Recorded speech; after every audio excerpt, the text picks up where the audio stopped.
చలనమే చిత్రం, చిత్రమే చలనం.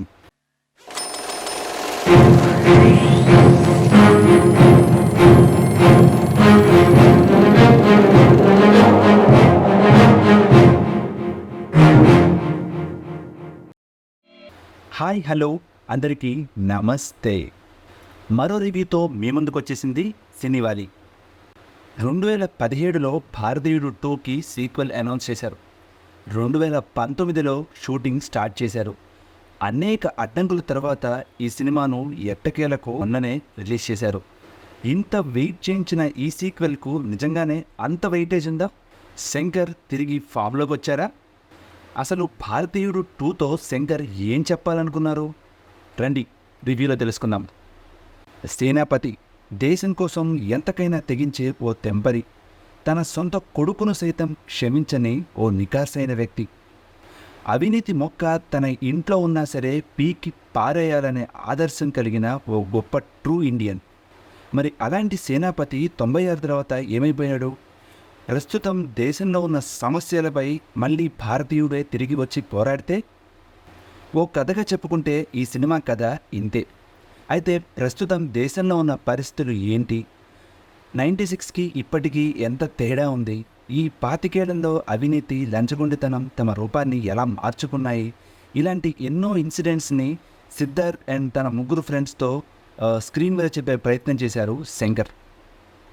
ఈ సినిమాలో నాకు నచ్చిన అంశాలు: మొదటిది, భారతీయుడు 2 సినిమా ఫస్ట్ 15 నిమిషాలు చాలా ఎంగేజ్ చేస్తుంది. శంకర్కి సొసైటీపై ఉన్న అవగాహన, తన మార్కు ప్రజెంటేషన్ ఈ సినిమా ఫస్ట్ 15 నిమిషాల్లో సిద్ధార్థ్ అండ్ ఫ్రెండ్స్ తన క్యారెక్టర్స్తో క్లియర్గా మనకి చెప్పేస్తాడు శంకర్. ఇక రెండో పాయింట్, సేనాపతి క్యారెక్టర్లో కమల్ నిజంగానే జీవించారు. తన ఉన్నంతసేపు అయినా తన కోసమైనా ఓపిక్గా కుర్చీలో కూర్చుని ప్రేక్షకుడు సినిమాలో చూస్తాడు. అదే కమల్ గొప్పతనం.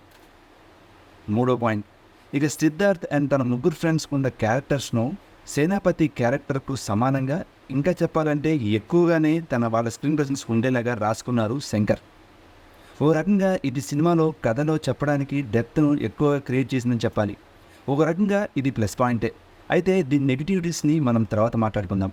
ఫోర్త్ పాయింట్, సొసైటీలో అవినీతి ఎంత లోతుగా కూరుకుపోయింది.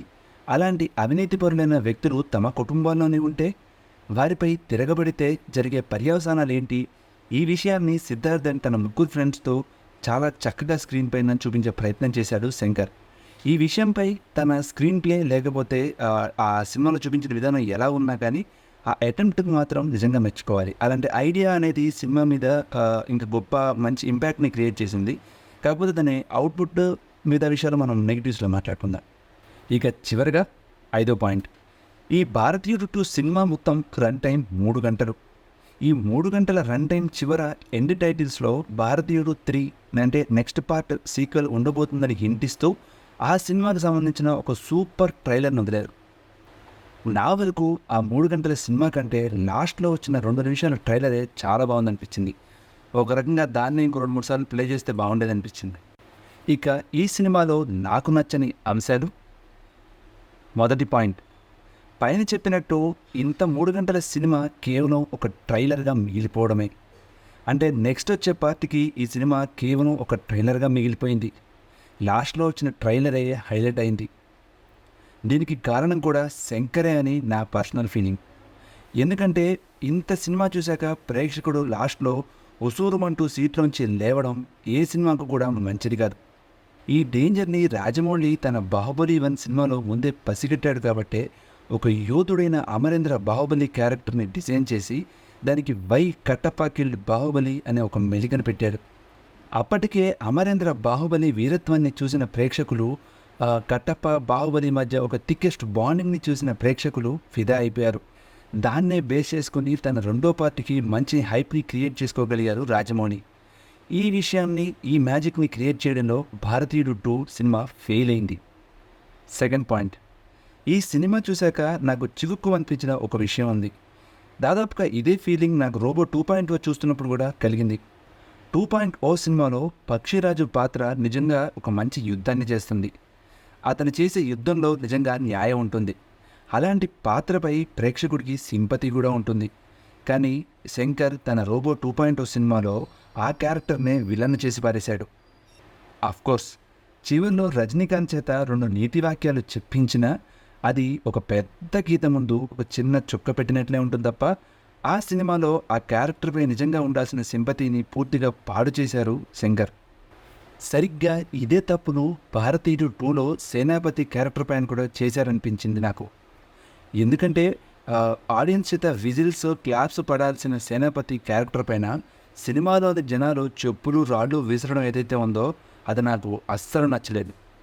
పైగా ఏ సిద్ధార్థ్ అండ్ గ్యాంగ్ అయితే భారతీయుడు రావాలి అని మీరు ట్రైలర్లో కూడా చూసుంటారు, కమ్బ్యాక్ ఇండియన్ అని హ్యాష్ట్యాగ్తో ట్విట్టర్ సోషల్ మీడియాలో ట్రెండ్ చేయించి ఎక్కడో పని చేసుకుంటున్న ఎక్కడో ఉన్న భారతీయుడిని తిరిగి దేశంలోకి రప్పించి చివరికి తన పర్సనల్ లాస్ జరగగానే వద్దు పో అని బయటికి పొమ్మనడం కూడా చాలా పెద్ద బ్లండర్ ఏమో అనిపించింది. అండ్ దానికి ప్రాపర్ జస్టిఫికేషన్ ఇచ్చారా అంటే అది కూడా లేదు సినిమాలో. ఇక సిద్ధార్థ్ సేనాపతి గురించి మొదటి నుంచే ఒక రేంజ్లో హైప్ ఇచ్చి వదిలిపెడతాడు. మరి అలాంటి సేనాపతికి తనకు కూడా ఒక పర్సనల్ లాస్ జరిగిందని తెలుసు సిద్ధార్థ్కు. ఇదే సిద్ధార్థ్ సేనాపతి గురించి హైప్ ఇచ్చి కొన్ని వందల మందితో కలిసి డ్యాన్స్ చేస్తాడు. మరి అప్పుడు తెలియదా అనే క్వశ్చన్ కూడా ఆడియన్స్కి రావడం సహజమే. ఇక ఈ సినిమాకు దెబ్బ కొట్టిన మరో అంశం ఏదైనా ఉందంటే అది అనిరుద్ధ్ మ్యూజిక్. ఒక రకంగా భారతీయుడు 1 అంటే మన ఫస్ట్ సినిమా పార్ట్ ఏదైతే ఉందో ఆ సినిమా మ్యూజిక్లో రెహమాన్ ఎంత కీ రోల్ ప్లే చేశాడో మనందరికీ తెలుసు. ఉదాహరణకు పచ్చని చిలకలు తోడుంటే, టెలిఫోన్ ధ్వనిన నవ్వేదాన, తెప్పరెళ్ళిపోయాక, అట్లనే మాయామచంద్ర, ఈ పాటలు 25 ఏళ్ల తర్వాత కూడా ఇవాళ కూడా నాకు అండ్ మరో చాలామందికి ఇలా గుర్తున్నాయంటే just because of magic of Rahman. ఆ సినిమాకి రెహమాన్ చేసిన మ్యాజిక్ నిజంగా అంతా ఇంత కాదు. అయితే అలాంటి మ్యాజిక్ని అనిరుద్ధ్ ఈ సినిమాకి క్రియేట్ చేయడంలో ఎందుకో ఫెయిల్ అయ్యాడు అనిపించింది. అండ్ అయితే దీనికి కూడా కారణం నేను పర్సనల్గా శంకర్నే ఏం చేస్తాను. ఎందుకంటే అపరిచితుడు సినిమాకు ఆ సినిమాలో కర్ణాటిక్ క్లాసికల్కి ఉన్న ఇంపార్టెన్స్ ఎంతో మనందరికీ తెలుసు. తను అపరిచితుడు ఆ క్యారెక్టర్ అక్కడికి వెళ్ళడం, తంజావూరు సమ్ ప్లేస్లో తను మ్యూజిక్ కచేరీ ఇవ్వడం, వాళ్ళ ఫ్యామిలీ అంతా ఉంటుంది. సో దానికోసము శంకర్ పర్సనల్గా కర్ణాటిక్ ట్రైన్ అయ్యారని ఒక వార్త ఉంది. మరి అలాంటి కేర్ తీసుకునే శంకర్ ఈ సినిమా మ్యూజిక్ విషయంలో ఎందుకో అంత కేర్ తీసుకోలేదో మేబీ అది శంకర్కి తెలియాలి. But I think so Anirudh నుంచి సరైన అవుట్పుట్ని రాబట్టుకోవడంలో శంకరే ఫెయిల్ అయ్యారేమో అనిపించింది. ఈ సినిమా కథగా అనుకున్నప్పుడు బహుశా శంకర్ కూడా ఆ లాస్ట్లో చూపించిన ట్రైలర్లోని ఆ 2 నిమిషాలు ఆ నెక్స్ట్ స్టోరీ ఏదైతే ఉందో థర్డ్ పార్టీకి సీక్వెల్ దాన్నే మేజర్గా తీసుకున్నారేమో. మరి కమల్ హాసన్తో వచ్చిన ఆ సైద్ధాంతిక విభేదాలు, తన పర్సనల్ ఏమైనా ఇష్యూస్ ఏమైనా ఉండడం వల్ల, ఆర్ఎల్స్ ఇంకా డిలే అవ్వడము, ఇలాంటి రకరకాల విషయాల వల్ల అది ఏమైనా సైడ్ ట్రాక్ వెళ్ళిందా అని అనిపించింది నాకు. బహుశా 25 ఏళ్ళు అయింది కాబట్టి ఆ సినిమా వచ్చి భారతీయుడు అనే సేనాపతి అనే క్యారెక్టర్ ఇప్పుడు జనరేషన్కి రిజిస్టర్ అవ్వదేమో అని శంకర్ ఇంకెక్కువ బిల్డప్ చేసుకుంటూ వెళ్ళారా అని ఒక డౌట్ అనిపించింది.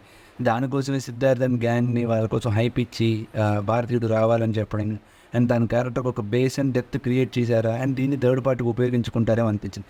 కానీ ఇవన్నీ కూడా సినిమా పైన హైప్ని క్రియేట్ చేయగలిగే కానీ సినిమాలో ఆ ఆడియన్స్కి కనెక్ట్ అయ్యే ఎమోషన్ని మాత్రం మిస్ చేశాయి. సిద్ధార్థ్ అండ్ తన 3 ఫ్రెండ్స్పై పెట్టిన శ్రద్ధ కమల్ హాసన్ క్యారెక్టర్ని డిజైన్ చేయడంలో ఇంకాస్త పెట్టుంటే మేబీ బెటర్ అవుట్పుట్ వచ్చిండేదేమో. అది ఎక్కడ డిఫరెన్సెస్ వచ్చాయనేది మనకు క్లారిటీ లేదు. థర్డ్ పార్ట్ కోసం వెయిట్ చేయాల్సింది తప్ప మనకి ఇంకో ఆప్షన్ లేదు. 5వ పాయింట్, ఇక సినిమా పరంగా నన్ను కొంచెం ఇబ్బంది పెట్టిన మరో అంశం ఏదైనా ఉందంటే అది ఈ సినిమాకు పెట్టిన టికెట్ ప్రైజింగ్ హైక్. ఈ సినిమా ఏదైతే మాట్లాడుతోందో లైక్ లంచగొండితనం, అవినీతి, దోపిడీ లాంటి విషయాన్ని ఈ సినిమా డీల్ చేస్తోందో, కానీ అదే ప్రేక్షకులు సినిమా చూడడానికి ఎవరైతే వస్తారో వారి దగ్గర నుంచి ఉన్న పరంగా టికెట్ ప్రైస్ని హైక్ చేసి దోపిడీ చేయడం అనేది నాకైతే పర్సనల్గా నచ్చలేదు. బహుశా ఈ సినిమా ఇంకా చాలామందికి చేరాలని రెగ్యులర్ ప్రైస్లోనే ఇంకా థియేటర్స్ని ఎక్కువ పెంచి చెప్పినా ఇంకా బాగుండేదేమో. మరి సినిమా చెప్తున్న విషయానికి అది చూపించే రియాలిటీకి తేడా అయితే ఉంది. కోర్స్ నేను మళ్ళీ చెప్తాను, సినిమా మాట్లాడేది కేవలం రెవెన్యూ అండ్ నెంబర్స్ పైనే.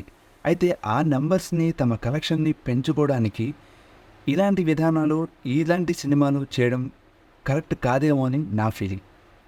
6వ పాయింట్, ఫైనల్గా నా మాట, సినిమాలోని కథ విస్తరణలో భాగంగా సీక్వెల్స్ ఉండాలి, కానీ సినిమా క్రియేట్ చేసే హైప్ కోసమో, సినిమా బ్రాండ్ కోసమో సీక్వెల్స్ తీయడం అనేది ఏమాత్రం కరెక్ట్ కాదు అని భారతీయుడు 2 మళ్ళీ మళ్ళీ ప్రూవ్ చేసింది. ఇది భారతీయుడు 2 సినిమాపై సినీవాలి అభిప్రాయం. ఈ సినిమా మీకెలా అనిపించిందో కింద కామెంట్ చేయడం మర్చిపోకండి. మరోసారి మరో రివ్యూతో కలుద్దాం.